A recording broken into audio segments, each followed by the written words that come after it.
Coast, Sacramento, California. We have Sister Marianna. She is a social wellness practitioner, and she's here to give us an enlightening presentation. Please give her a strong black hand. Y'all acting like y'all know that song. I thought for sure some heads would be bobbing, some afros would get to fluffing, some twists would get to swinging, but I guess it's just me. Now, I done came all the way from Sacramento, California, so I'm going to turn around and y'all going to give me a warm welcome like I'm your mama and best ball. Here we go.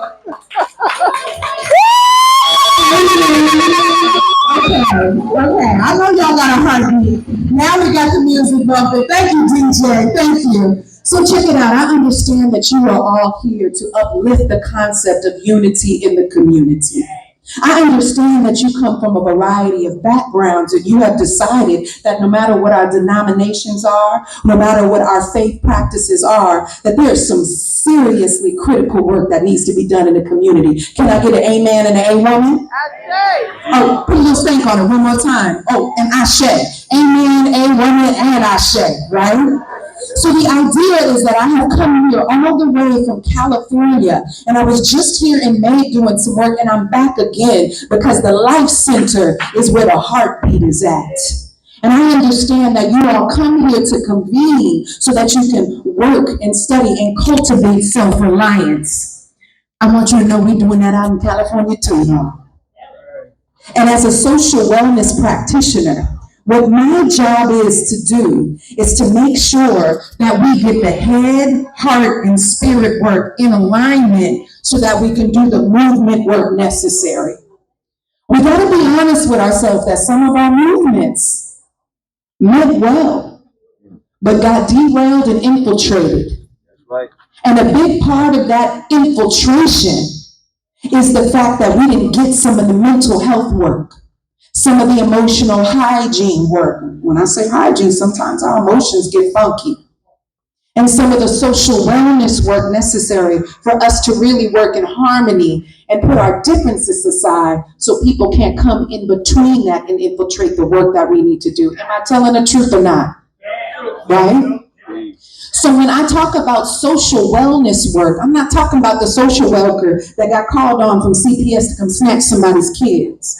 I had to remix that because oftentimes when we hear the word social worker, it's somebody that we fear. My job is to demystify that title. And when we talk about doing restorative care, that means we're here to rejuvenate, to realign, and to recharge ourselves. And if we don't do that in these spaces together, when we go out there and we got to move separately like tentacles, we start to feel weary. We start to feel weak. And some of the work that we do to combat the system can break us down. My job as a social wellness practitioner is to agitate your greatness. And I say agitate intentionally, right? Because this is the analogy I use. Y'all wearing clean clothes. Y'all use the washer and the dryer, right? Right? I do mine on Sunday. I do my clean clothes on Sunday. A lot of the times when we put soiled attire into the washing machine, it's kind of heavy. We put it into that wash machine, we take that water, we take that cleansing agent. But what happens to them dirty drawers is they got to get flipped upside down, tumbled over. They got to get agitated with some of the solutions that we put in one place to put them through a process. And once we do that, don't those clothes come out lighter? They're fluffy, right? In social wellness work, a big part of that is how do we do that with our mental health? And I'm not talking about betterhealth.com and these miscellaneous organizations that have capitalized on the fact that we are finally carrying the work of Dr. DeGruy and understanding that we as a community have some damage. And it is for us and by us to do the work and the healing in that. It's not up to us to outsource to people who have traditionally been against our greatness. What is the work that we have to do in our internal system? And I have 3 points for you to do that today. Are y'all with me? Yes or no? Number one. Well, before I do number one, you ever hear the expression, well, you know, you got to pull yourself up by your bootstraps. I'm sick of that one too. I don't even wear combat boots. I wear cute little heel wedges, right? talk about these concepts like pull yourself up by your bootstraps or, let's level the playing field, there's a few steps that are missing. And that lets me know who authors those kind of sayings are not like us, as Kendrick Lamar would say, right? There are 3 steps necessary to get to that point of restoration. Number 1 is level the learning field. Number 2 is level the healing field. Then level 3 is leveling the playing field. Can you play if you don't feel healed? Can you play if you feel unsafe? Can you play if you're not self-aware about yourself and others and the things that are going on in the community? No, you cannot. So I will not succumb to these ideas that we're going to pull up our bootstraps and we're going to unify and we're going to level the playing field without those 2 steps first. Let me break it down. Again, are you with me? Yes or no? Put a little stank on it. Are you with me? Yes or no? I need that James Brown energy through the whole thing. As African people, this is not a linear one-way form of expression where I say what I gotta say and I disregard your thoughts and feelings. We are communal people. We go beyond education and we participate collectively in pedagogy. So when I get the grunts and the ums and the amens and the a-womans, that is you feeding me and us operating in my eye, which is the reciprocity of truth, justice, and righteousness. That sounds good, don't it? Right? So number 1, leveling the learning field. A lot of the time we're in the same room, we're using key phrases and trending phrases and buzzing phrases, but we're using them out of context. Meaning that you and I, sister, we can have a full-on conversation, but because we are not leveling the learning field and balancing out the context of things, we can engage in a full-on conversation and walk away not knowing what the heck we said. Or we only retain a fraction of the information necessary. When it comes to the nature of nurturing education, we level the learning field, which means we bring much more feminine influence and divine energy into what has traditionally been a very patriotic, male-dominated industry. And I say industry because education has been pimped out. That is why we are here and we are doing the community courses and the homeschooling necessary to turn over some of the negative impacts of a highly patriarchal, one-sided form of education. When you bring in divine energy and you have the sisters' presence, they're going to bring a different level of energy that requires you to step up and step 2 in a whole different way. Sisters, am I telling the truth? When we look at the Panthers and we looked at various movements, a lot of the time they knew that it was the women and the balance of the energy necessary that pushed those movements forward. We got to level the learning field, my people. And what that means is that we shift from everything being all based on intellect and doing the social wellness work so that we can marry the intellectual advancement and the emotional maturity necessary to work together in social unity. A lot of that divine feminine energy is missing. And I'm not talking about using big mama and grandma and auntie till they're tired and weary to babysit our kids. That's one element of what we offer. But making sure that we are developmentally inclined to be a part of working together is important. You ever seen a brother that got all the book knowledge and will spew on and on and on about the facts, but totally not in tune with the emotional presence necessary? Brothers, have you ever done that before? Oh, you know all the facts, the stats, the information. But without the emotional presence, the emotional intuitive nature of a woman, them facts and them book knowledges and that spewing and brewing in debate will have you becoming enemies. And we can't afford that. The cost of the intellectual contests without the balance of divine feminine energy, the sensitivity, will have us going into a space of destruction. So when I say we gotta level the learning field in every aspect, you want to look to see that when decisions are being made, like the ancestors, there was a court that was held. And it was not just the men and the elders in that space who regarded for that wise vision and the way to go forward and activate the solutions that you're creating. Let's make sure that that balance is present. Because when we're able to level the learning field in that way, we are working mentally with the guidance that our brothers and sisters have, but we are also not taking for granted the emotional data that comes with moving our people in an advancement. That's level the learning field, number one. Number two is leveling the healing field. Ain't nothing like somebody that overthinks and overfeels, but doesn't know the work of doing the healing. And when we have those great scholars like Dr. DeBrew laying down for us the generational trauma that we're dealing with, it's not enough for us to just claim it and not rename it and transform it, to go beyond acknowledging that exists. And so part of leveling the healing field, y'all, is get some life coaches if you don't want a psychologist within the system. And to not assume that there aren't Black psychologists and Black psychiatrists that are out there that are looking to heal you, as opposed to having you be dependent on a substance to mask what the real issue is.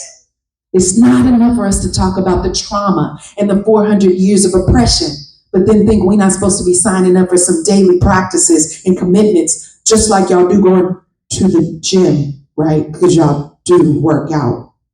Because the revolution ain't going nowhere if our heart is not pumping good blood. So this is what I'm talking about leveling the healing field, is doing a deep assessment of what our needs are. Because if we over-intellectualize it, if we over-politicize it, but we can't run, for you able-bodied young folks, you can't run a mile for the revolution, we got some healing and restoration of our bodies that we need to do. And that might make us feel a little attacked right now, but it's real. It's not enough to just be vegan or to eat healthy, but to not have a healthy body, because we're passing down these gene markers to our children. So restoring, when we're talking about leveling the healing fields, is what modality is going to get my mind back on a healthier path, my body back, my spirit back, my emotions back. Raise your hand if you got anger issues. Raise your hand. Ooh, put that thing all the way up. Get rid of your elbows. I almost see no elbows. Now shake that thing, because there's somebody next to you that has it too, but they don't want to admit it. Thank you for being accountable in this moment. Raise your hand if you're an overthinker and you overanalyze things so much and you get the analysis of paralysis thing going on. Raise your hand if your anxiety gets the best of you because you're living in the future and you can't be present in the moment to activate your faculties to its fullest potential. Raise your hand if you got depression because you're still mad at your baby mama or your baby daddy or what the system did to you. If we don't actively work on that, we can pass all the laws we want. They'll be passed and we'll still be losing our minds. We'll still be brokenhearted. Oftentimes, if I fall off the roof and break my leg, where they gonna rush me to? Hospital. A lot of us have had our minds and our hearts broken and we have not been rushed to emergency services. Right? And Cousin Pete, he probably got that same limp and now his leg is hanging on dangling by one string. Because now the time has gone by and it has festered and become a disease that no matter what policies and procedures have been changed, he gets left behind. I don't want us to be left behind because we're not willing to level the healing field and be honest about some of the work that we need to do beyond the intellectual and beyond some of the political. Lastly, is leveling the playing field. When we do the work, first, of making sure that our learning process are synergetic and that the divine masculine and feminine are always present in the wise counsel, like our sister, right? Then we move forward and level the healing field and we're accountable like, yo, I need to make sure I'm seeing a coach or a therapist or an elder at least once a month to do some emotional decompression. So that by the time I do show up to the Senate or the legislation or get my organization going, my nerves don't get the best of me and I start becoming destructive with my words and my action and impatient with my people that are on my very team.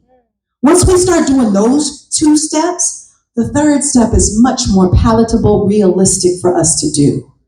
And that is leveling the playing field. A lot of us want to fast forward to that, my people. A lot of us want to fast forward to getting in the game with a broken heart. getting in the game with a broken mind. And does that mean you need to heal overnight? Absolutely not. But to be actively working on it, the receipts will show and how you're landing on other people in this unity work that you are here to do. Because it's not enough for us to project the movement and honor the movement collectively, but not look internally at the movements or the lack thereof within us. So I'm here to remind you of the power of leveling the learning field, leveling the healing field, to then, once you hit that playing field, you have been accountable for some of the small things that might go undetected because you're well versed and you can speak well, or you got a certain talent and gift that you can shine real bright. As we come to this planet Earth, we are given certain gifts, but we're also given some lessons. And oftentimes, giving all the attention to our gifts and our skill sets, the ego, it gets real sexy to us, right? I'm shining, I'm shining, I'm shining. But I hope you're also mining and digging for the diamonds that are not glowed up already, and doing the work together so that when we come bring the bounty of our harvest, our wealth, our riches, our creativity, our intellectual data, our emotional data, and then we get active, we're not getting infiltrated like we've done before with some of the vices that got flooded into some of our most powerful movements made on this planet Earth. We cannot afford that. Everybody stand to your feet. Stand to your feet. Don't stare at me. Stand to your feet if you're able-bodied. I know some of you are eating. Oh, the youngest. I'm looking at you, smiling at me, baby. I can see you, baby girl. Stand to your feet. I just poured my little heart out. I should be able to get you to stand to your feet. I want to do a quick activity before I go. I want you to meet and mingle with a person that you don't know in this room, or you very barely know. And I want you to be forthcoming with them. That means be honest. That means don't show up as your perfect self. What this means is you get to be vulnerable with somebody in your community. We can't go out in the world strong outside if we're not willing to hold space and be vulnerable with each other in here. Is that true? Is that true? Is that true? Okay. I want you to go up to a person and I want you to share one of your gifts. This is where you get to show off, right? Don't be long-winded because you got to get to your meeting. I'm just in here for a flash, right? Show a gift. And when I say share a gift, I mean something that no one can take from you, that you could do with your eyes closed because you know it was granted to you by the Creator. But I also want you to do flip side. I want you to share something that you know you need to be actively working on, healing on, being consistent with. Because what that does is that allows you to enter with a strength-based approach to honor and validate your work, but also it allows you to be accountable as well. Get out of your comfort zone. That means get out of your area, go and meet a person, tell a gift and something that you need to be accountable for in 5, don't look at me, 4, go be socially well, 3, get out of your comfort zone, 2, 1. Don't tell me you're here to make a movement, but you can't mingle with your own people. Get active. There you go. There you go. Hey, brother, how you doing? Like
I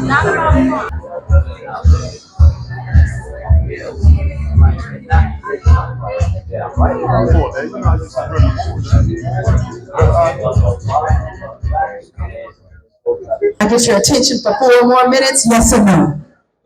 Can I get your attention for 4 more minutes? Yes or no? Okay, I'm gonna need you to keep that James Brown energy up. Hey, thank you. Oh, you gonna make that my whole theme song, huh? Really quickly, I want you to shout out, try not to stumble over each other. How did it feel to not only shine your light, but simultaneously level the learning field by also showing your accountability to a stranger that you ain't never met? You would put all your stuff out there. Talk to me in the yellow dress, sister. Did you do the assignment? Yes. Okay. How did it feel to not just shine, because we like to shine, but also hold yourself accountable by speaking your truth in that way? Okay. Very good. And is there another? Once I exposed my weakness, very good. Very good. Anybody else? Talk to me. Talk to me. Come on. Speak a little louder and a little prouder for me. Very good. Excellent. Somebody in the back. One more in the back. Y'all looking? Go for it. I feel like it was self-revealing experience. Yes. Yes. And that's what my job is. As a social wellness practitioner, I make it cool to do some of the work that we need. We have everything amongst us. Our brothers and sisters, our problems are ours to solve together. And it doesn't always have to be a clinical approach. You just now did some mental health work. You just did some emotional hygiene work. And you just did some social wellness work. That wasn't but 5 minutes, y'all. We are able to counsel each other because where there is wisdom in another, they might have been through that. Oh, baby, I got the solution right here. 5, 6, 7, 8, let's go. Right?